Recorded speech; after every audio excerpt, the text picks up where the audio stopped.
Cardi did her thing on this album. Yeah. I'm really proud of her. I'm really proud of her. Do you think it was worth the wait? It definitely was. With all the BS she went through with Offset and everything, Yeah. this album is gonna get her platinum. You think so? Yes, I definitely think so. I definitely think so. She came at everybody that came at her in the last like 3 years. I love the Bia song where it was like name 5 Yes. Bia songs. Oh my. She came at like so many people on this album, but I'm like, yes, Cardi, I'm Yes. here for it. Yeah. And then Man of Your Word, Yeah. that one, I feel that one a lot because I went through similar stuff with my kid's dad that I was like, Cardi, yes. Yeah. Yes, Cardi, yeah, tell that. Clock it, please, yes. Yeah, I thought it was pretty good. I mean, we waited for 8 years. We definitely did with singles in between. Right, yeah, like, yeah, there's yeah. maybe I think like 3 or 4 singles on this album Yes. from the last 8 years. Yes. But I'm not mad at her. Like I really like it. I really like it. It was well worth the wait. Well worth the wait. I tell everybody I think that if me and Cardi grew up in the same neighborhood, You guys would be sisters? We would have been best friends. We totally would have been best friends. My mom laughs because even my mom, like I told her that one time, and my mom was like, "Man, you know what? Yeah, y'all asses probably would." And I'm like, "We totally would have. Like, you can't even lie." Would you be named after an alcoholic beverage? Probably not. Okay. Probably not. I remember there was this one time, years ago, Facebook was like doing these like, what are your like alter ego names or whatnot. And my alter ego name came back as Miami Valdez. Okay. And I low-key thought about it. I'm like, I would totally be a Miami. I would totally be a Miami. I don't know why that sounds like a little like a porn name. So. No, it does, but I was like, I like it. I think I could totally be a Miami just to be a like, okay, I could see that as a stage name or as an artist name just to mess around. I like it.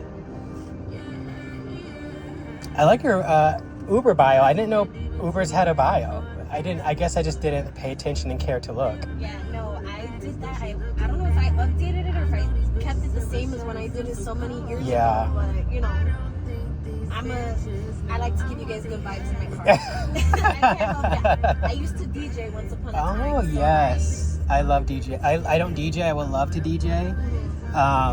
Just because I love going to DJ shows. Like, so I want to get back into it, so I'm working on getting my stuff and rebuilding again and learning the new stuff because. What was your style? Back then, I used to do a mix of everything. Okay. But I was very Spanish and hip hop. Okay. I was very Spanish and hip hop, and then I would hit you where nobody would think about. I would do a Britney Spears song. I would sit there and hit you. And Yes. like, wait, what? And I'm like, yeah, what? Didn't it? You like that shit? Yes. No, I like to go to. That's one of the reasons why I moved to Chicago, so I can get closer to like the house scene. So I like house music and like the rave scene. I grew up listening to house and freestyle. Yes. I Yeah. grew up listening to that. My mom, when I was a kid, I remember I used to fight with her with the radio. Yeah. I want to listen to Eddie and Jumbo. And she was like, no, we're listening to this, but I want to listen to Eddie and Jumbo. Yeah. So I grew up listening to all of that, and I love it. I love it still. I just wish I could footwork. Yes. That's the one thing. Yeah. I want to learn how to footwork. See, I look at footwork. I'm like, I don't need to learn that. Like, I feel like I can dance on my own. Like, I have a groove. I have like an inner go-go boy inside me. So when I pop those magical pills, the Advil I like to call them, then everything hits. I'm right there with you. I don't do party favors often, but whenever I do have a little party favor, I'm like, hey, and then I'm like, yes. See, I don't know. I don't want to say I have to, but I just have to. Like, I just gotta bring. I just feel like, well, like I just went to ARC, and I'm like, if I went there without my party favors, like what? Like, why did I spend all this money? Like, if I'm gonna go. You know what I mean? And like, there's been tons of house shows since ARC, and I'm like, I don't feel like going, so I don't go. So I have a good balance, but yeah, I'm one of those people that if I'm gonna go, I'm going to go. Oh no, I hear you. I'm the same way. Like, for me, my party favors are my weed. Yes, yep. You know, that's like, I don't even consider that a party. That's like a staple. Yeah, like I have my weed because for whatever reason, I'm the girl that when I listen to weed, when I smoke my weed and I listen to my music, I hear everything. Yes. I feel like I hear everything clear. Like I hear what every single layer on the beat was supposed to be. So I love that, right? And then every now and then I'll occasionally pop a Molly. Every now and then, depends on what the scene is. Especially just because I'm very like picky of like all the fentanyl and the drug shit that's happening now. That I'm like, I don't know. I'll think about it. But if I do a Molly, I only do it with one person, and that's my cousin, because she sells it. And like, I know the shit that she has. She's not gonna do me dirty. Right. So I'm like, okay, I trust her. Yeah. See, I don't understand how, like, and this is like no shade to people who overdose and stuff. Maybe I'm just very anal, and I'm very like, I'm planning it out days in advance. I put it in my little capsules days in advance.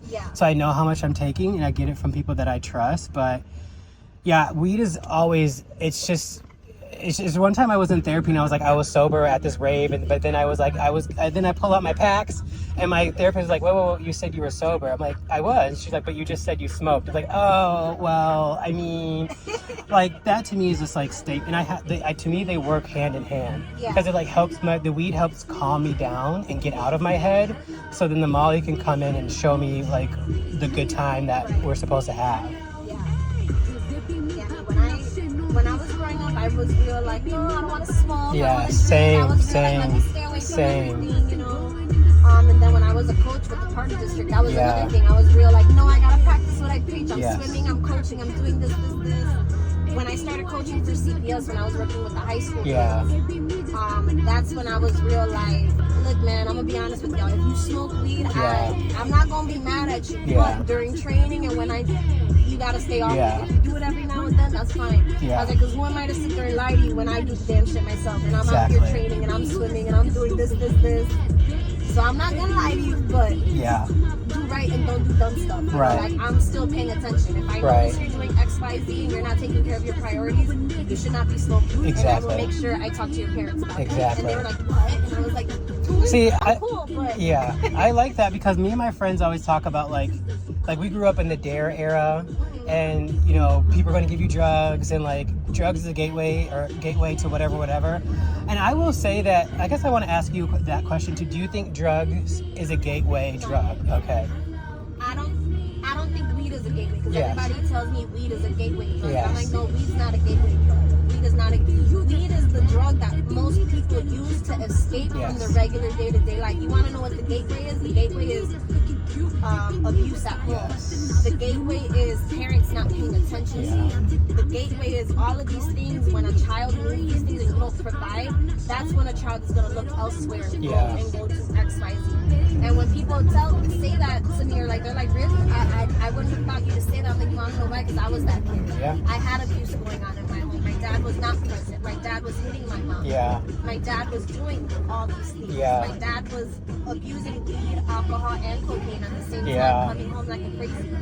You know, like I dealt with a lot of things that no wonder why these kids are fucked up nowadays. You had no business happening right then and there. You know, you guys weren't worried about, let me not let my kids see this. You guys were more worried about you guys. You know?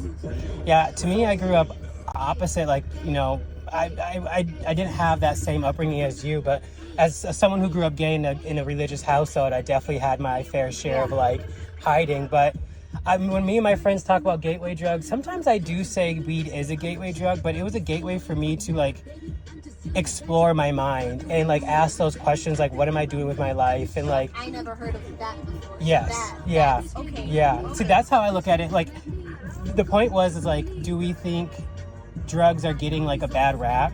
And it all depends on the person. And like you said, you don't think weed is a gateway drug. I think when people were saying gateway, they're like meth and heroin and all these bad things.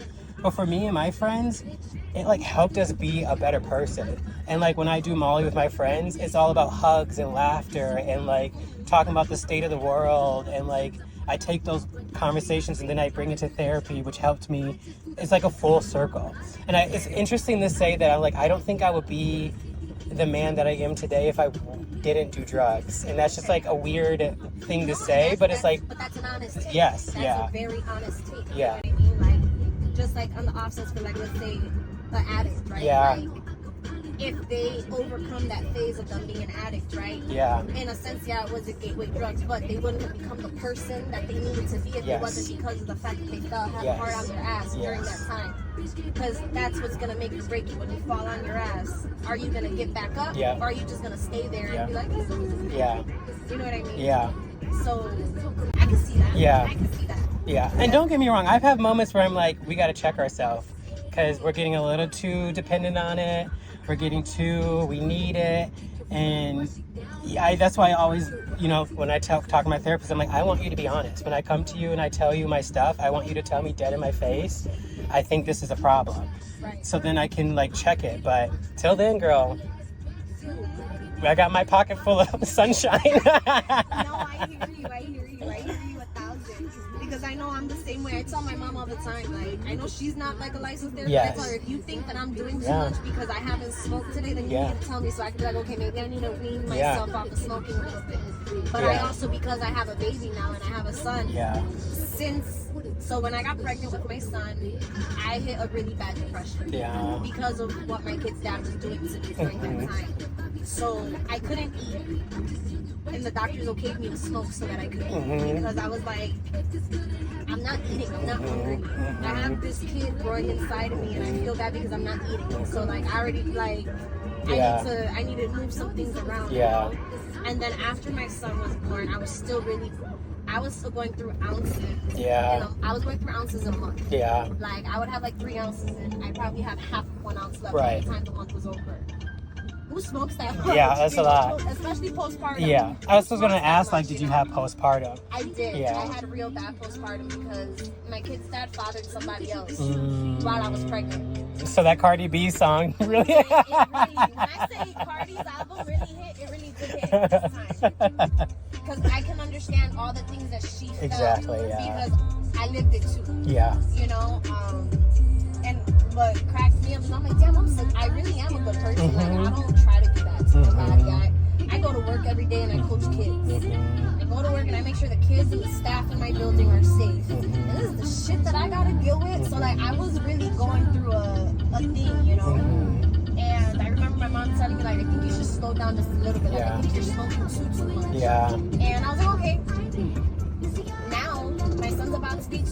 Nice. I can make an 8 stretch like 3 days, 4 days. You know what I mean? Granted, there are other days, like if I talk to my kid's dad, and me and him have any type of conversation, I'm smoking that whole 8 on one day.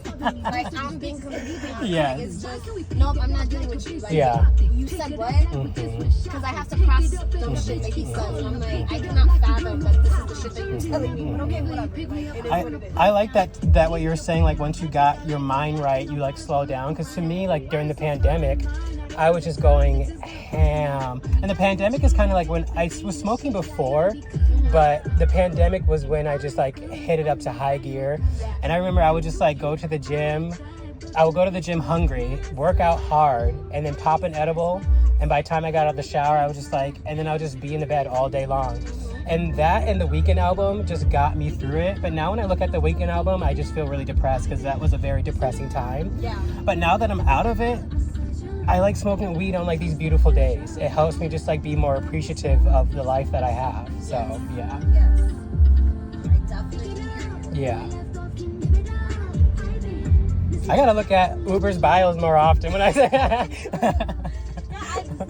when Uber showed that, they have bios, I was like, okay, well, I mean, this is me. I'm a regular, everyday girl. Yes, regular. And I used to DJ, so you're gonna have a club in the car when you get in the car. I love that. And I feel like when I was looking at my reviews, I was cracking up because somebody said I was rude the other day, and I was like, I was not rude. You came in my car slamming the door, being all like, I don't want the music on. Excuse me? I don't know her a little bit, but like... I told you on my bio. So I was kind of like quiet for her, and then they want to put that I was rude. So I went and I put back, I was like, well, you were rude. I blocked you. Now you can't get in my car anymore. How about that? Well, let me ask you this. Let's say you tragically passed away and your family has to write an obituary on your behalf. What do you think they're going to say about you? I think my family is going to say that I literally gave my all in everything that I did. Okay. I really did put my feelings in everything because they all know batshit about her Yes, feelings. yeah.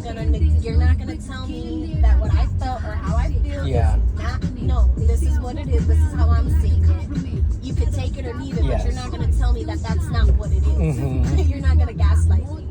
I think my mom and my brother will also definitely say like she was the cool auntie. Mhm. And I think all of the kids that I've worked with in the last 10 years will be able to say like, no, she wasn't my sister or my aunt, but she was like a sister or an aunt to me. She was always like, hey, do you need anything? Are you hungry? Do you need food? Are you good? Especially during the pandemic. I made sure there were a lot of my kids that were in the neighborhood and a lot of Kurious survivors that came during that time that I was doing rounds in the neighborhood, talking to like all the different chiefs that I was cool with, like, hey man, if you see any of my kids, get them off the street. Yeah. Before y'all get into any dumb shit, just get them my off. kids off the street. Tell them to take their ass home. They got no business being out here. Yeah. Or call me. I'll call their parents. Just to see how we need a work team, you know? And that's just kind of how I do things. I like that. I like that. You know? Someone that takes care of people. Where do you think that comes from? Well, I want to say a lot of that came from seeing my dad hit my mom Yeah. and all that stuff. Like, my mom always crying, and so it's our mom, it's okay, you don't have to worry about it. Like, we're going to be fine. Me and you, we're going to be fine. Like, I grew up taking care of my mom's feelings a lot. Like, trying to, like, hey, mom, it's okay, don't worry. Like, I know Papi did this, Yeah. but it's fine. Don't worry, you have me still. It's Yeah. okay, we're going to be fine, you know? Yeah. And that shit is traumatic in itself. You know? Yes. That's some stuff that you have to work at Yes. yourself. You know, to be like, hey, Yeah. so, you know. Well, thank you. No problem.